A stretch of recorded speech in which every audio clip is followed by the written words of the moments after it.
Etweretse urukundo rwayo rwinshi, umunsi yemera guta umwana wayo.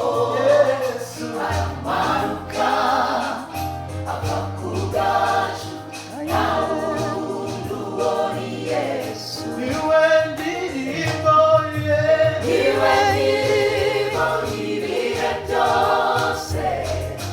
Niwe umara inyota baje bamugana.